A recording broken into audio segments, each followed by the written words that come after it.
Você já deve ter ouvido que apenas 10% do fundo do mar é conhecido pelo ser humano.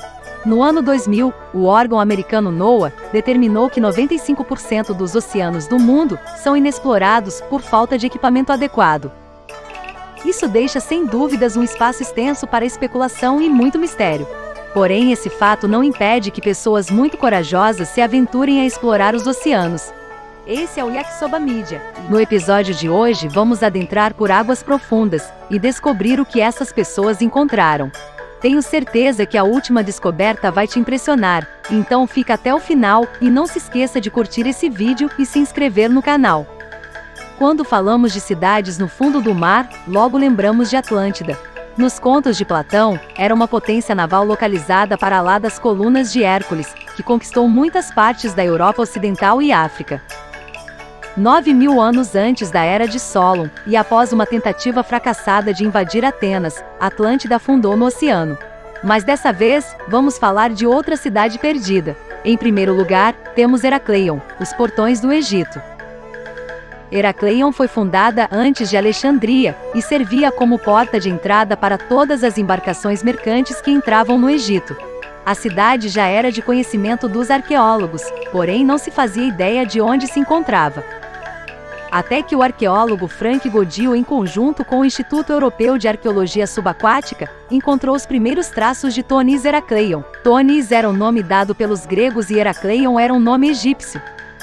Utilizando de aparelhos sofisticados, os pesquisadores localizaram as primeiras construções a cerca de 150 metros de profundidade. Ao todo foram encontrados 64 navios enterrados na areia, moedas de ouro e bronze, várias estátuas gigantes, pedras com inscrições em grego antigo e egípcio e algumas dezenas de sarcófagos. Os especialistas acreditam que a cidade desapareceu devido a uma série de terremotos, tsunamis e o próprio afundamento do solo com a liquefação, que é a transição ao estado líquido de substância que se encontra no estado gasoso ou sólido. Após desaparecer, os únicos registros restantes estavam em documentos antigos. Logo, o seu nome foi deixado de lado quando outros grandes centros de comércio surgiram. Essa descoberta, além de impulsionar a carreira do arqueólogo, trouxe respostas para perguntas antigas dos pesquisadores a respeito da cidade. Já imaginou termos um outro oceano? Em segundo lugar, oceano debaixo da Terra. O principal autor do estudo, Graham Pearson, membro da Universidade de Alberta, Canadá, diz que uma das respostas da Terra ser um planeta dinâmico é a presença de água em seu interior. As mudanças da água dependem da forma como o mundo funciona. Depois de discutir a teoria há décadas, os cientistas afirmam ter de fato um grande oceano no manto da Terra, capaz de cobri-la 3 vezes. E essa descoberta sugere que a água da superfície vem do interior do planeta, como parte de um ciclo integrado. Assim, os pesquisadores acreditam que a água na superfície da Terra poderia ter vindo do interior do planeta, tendo sido impulsionada para a superfície por meio da atividade geológica. Como sabemos, a água ocupa a maior parte da área de superfície do nosso planeta. Embora seja verdade que, em comparação com o diâmetro terrestre, a profundidade dos oceanos representa apenas uma fina camada da Terra. Descobrimos agora que a presença deste líquido não está limitada à superfície visível. A descoberta ocorreu por acidente, quando a equipe estava à procura de outro mineral, pois compraram um diamante de alguns garimpeiros que tinham encontrado através de uma coleta de cascalho. E ao analisar a pedra detalhadamente, um estudante descobriu que o diamante continha em sua composição um mineral chamado ringoldite, que até agora só tinha sido encontrado em rochas de meteoritos e que contém significativa quantidade de água. No entanto, a confirmação final da presença deste mineral levou muitos anos, pois foi necessária a realização de vários testes e análises científicas. De todo modo, a descoberta deixa de lado a teoria de que a água do planeta tenha sido trazida através de meteoros gelados. E mais uma vez abre um mundo de possibilidades para cientistas de todo o mundo. Você já imaginou como os antigos faziam contas? Bom, em terceiro lugar, temos a calculadora, o primeiro computador da humanidade. Em 1901, a máquina de Anticythera, uma espécie de calculadora astronômica, vem intrigando pesquisadores desde sua descoberta no fundo do Mar Grego. O objeto, com idade estimada em mais de 2.000 anos, era, ao que tudo indica, movido à mão e capaz de mostrar os movimentos dos 5 planetas visíveis a olho nu, as fases da Lua e os eclipses solar e lunar. Cerca de 2/3 do objeto estão em falta, o que torna todo o processo de reconstrução ainda mais desafiador. O cientista de materiais da UCL, Adam Wojcik, diz que acreditamos que nossa reconstrução se encaixa em todas as evidências que os cientistas coletaram dos restos mortais até hoje. Por vezes, o mecanismo é descrito como o primeiro computador analógico do mundo. Foi encontrado por mergulhadores, entre uma coleção de outros objetos valiosos que estavam em um navio naufragado na ilha grega de Anticítera. Possivelmente o navio naufragou ao passar entre a Creta e Peloponeso, a caminho de Roma. A equipe revela que baseou seus estudos nas inscrições do próprio mecanismo e um método matemático. Dessa maneira, elaboraram novas engrenagens para o movimento dos planetas e outros corpos da maneira correta. Como o dispositivo presumia que o Sol e os planetas giravam em torno da Terra, seus caminhos eram muito mais difíceis de reproduzir com engrenagens do que se o Sol fosse colocado no centro à ponta. A finalidade do dispositivo é uma resposta que a equipe ainda não consegue dar.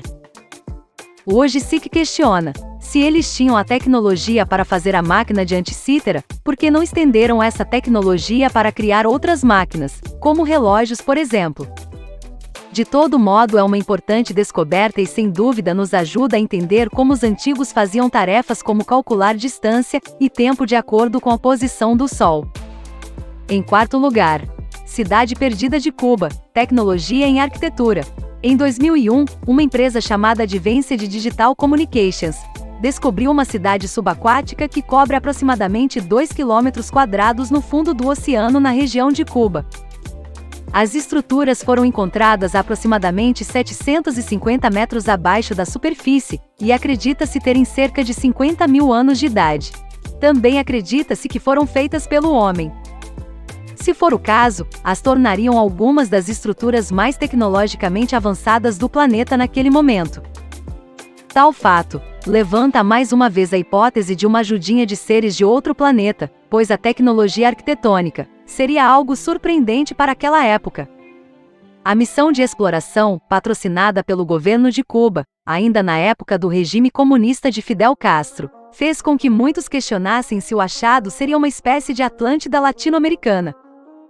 Isso parte do fato das pedras estarem minuciosamente dispostas como nunca antes visto em construções dessa idade, e isso demonstra uma espécie de desenvolvimento urbano no local antes de ser afundada. No entanto, o geólogo que acompanhou a missão, Manuel Iturralde, pesquisador sênior do Museu de História Natural de Cuba, afirma que isso não passa de lenda. Essas são estruturas extremamente peculiares. Mas se eu tivesse que explicar isso geologicamente, teria dificuldade. De acordo com as pesquisas realizadas por ele, estima-se que as estruturas levariam cerca de 50.000 anos para afundarem até a profundidade em que foram encontradas em 2001. Esse é o principal argumento do geólogo na defesa de que não se trata de uma cidade perdida, ainda que seja uma importante revelação para a comunidade de pesquisa. Ele completa: há 50.000 anos atrás não havia capacidade arquitetônica em nenhuma das culturas que conhecemos para construir complexos edifícios. De todo modo, é uma incrível descoberta, e assim como as outras, faladas, deixa um enorme ponto de interrogação e nos permite imaginar como os antigos seriam capazes de construir tal monumento. Monstros como o do Lago Ness, Megalodon e Moby Dick são conhecidos pelo seu tamanho e aspecto amedrontador. Mas e se essas criaturas saíssem dos contos de horror e viessem para o mundo real? Em quinto lugar, temos criaturas abissais, vindas de um filme de terror. O fundo do mar inexplorado tem um ambiente bem desafiador para animais e seres humanos. No absoluto escuro e com a pressão insuportável, vivem os peixes abissais, apesar da aparência estranha e muitas vezes terrível, são em grande parte inofensivos. Biólogos e cientistas afirmam que muitos desses seres marinhos ainda são desconhecidos pelo homem.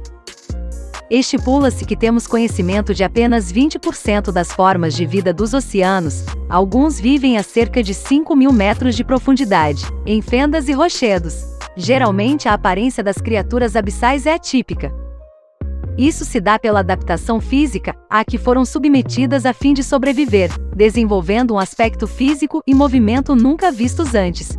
Uma delas foi encontrada na costa dos Estados Unidos por um civil que caminhava pela praia. O animal é conhecido por habitar áreas profundas do Oceano Pacífico, uma espécie abissal, normalmente a mais de 915 metros, e sua aparência chamou a atenção de Ben Estes, que tirou uma foto destacando as presas dele. O peixe em questão tem cerca de 45 centímetros de comprimento, e foi identificado como um peixe pescador, segundo a emissora CBSN de Los Angeles. Embora sua existência não seja rara, é bastante incomum localizá-lo sem qualquer dano. Ele foi encaminhado para o Departamento de Pesca e Vida Selvagem da Califórnia. Não é segredo que a Austrália é o habitat de diversas criaturas curiosas. E lá foram encontradas algumas dessas criaturas. A equipe internacional de cientistas mergulhou a quase 5.000 metros de profundidade para explorar pela primeira vez a região. Uma das criaturas encontradas pertence à ordem Corallimorpharia. A pesquisa coletou espécies raras e incomuns e representa uma das maiores coleções de peixes das águas australianas, explicou Alastair Graham, gerente da Coleção Nacional Australiana de Peixes. Um dos achados mais importantes foi o peixe sem rosto, uma criatura abissal sem olhos e boca visíveis. E embora pareçam saídas de um filme de terror, essas criaturas, quando capturadas, são um importante mecanismo de estudo. E você? O que faria se ficasse cara a cara com um deles? Então, chegamos ao fim desse episódio. Espero que você tenha gostado. Se inscreva no canal e deixe seu like.